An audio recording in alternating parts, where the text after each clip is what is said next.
Patuloy na minomonitor ang level ng tubig sa Marikina River ngayong masungit ang panahon.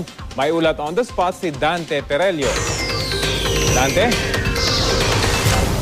Yes, Rafi, sa mga oras na ito ay nananatiling ang normal ang level ng tubig dito sa ilog ng Marikina. Kaya naman walang dapat ipangamba ang mga residenteng naninirahan sa paligid nito. Rafi, sa pinakuhuling monitoring natin kaninang pasado alas 10 ng umaga, nasa 14.5 meters ang water level ng Marikina River. Malayo pa ito, Rafi, sa first alarm level na 15 meters at critical level na 17 meters.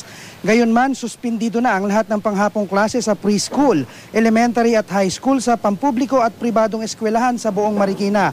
Ito'y dahil na rin, Rafi, sa patuloy na pabugso-bugsong ang pag-ulan na nararanasan ngayon rito na nagdudulot naman ng pagbabagal ng daloy ng trapiko sa ilang mga kalye rito. Nagsimula na ring bahin ang ilang lugar rito, Rafi, sa bahagi nga ng Katipunan Extension at Rainbow Street sa Concepcion 2, halos abot tuhod na ang baha. Tumirik tuloy ang sasakyang ito na ating inabutan kanina matapos abutin ng tubig ang kanyang makina.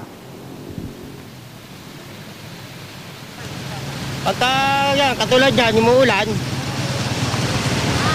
pagka tumagal ng mga 3 oras, ganyan, bumaba na. Saan talaga? Ang pinakamataas ang tubig dito, hanggang dito, hanggang bewang, isa hanggang hita.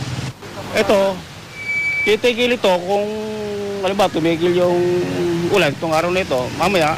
Pero pagka umulan na uli, gano'n na naman. Dahil yung mababa rito? Mababa talaga, mababa.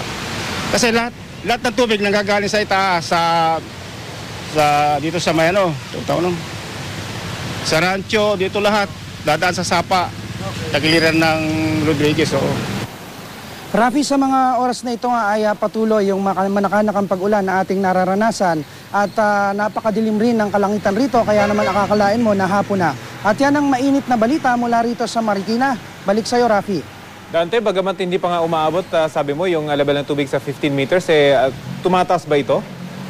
Sa kanina sa monitoring natin ay bahagyang tumataas dahil bagamat hindi gaanong kalakasan ang pag-ulan dito sa kinalalagyan natin, ay malakas naman daw ang ulan doon sa may bahagi ng San Mateo River. Kaya naman pag malakas ang ulan doon, ay dito bumabagsak ang tubig, kaya kahit wala ngang ulan ay tumataas ang level ng tubig rito, Rafi. At Dante, bukod dyan sa mga malapit sa Marikina River, may ibang lugar pa ba sa Marikina na binabaha at kailangang iwasan ng mga motorista?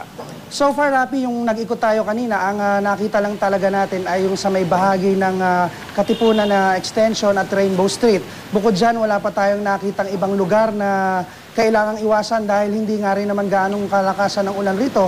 Kaya nananatiling passable yung mga major roads dito, Rafi. Okay, maraming salamat, Dante Perelio.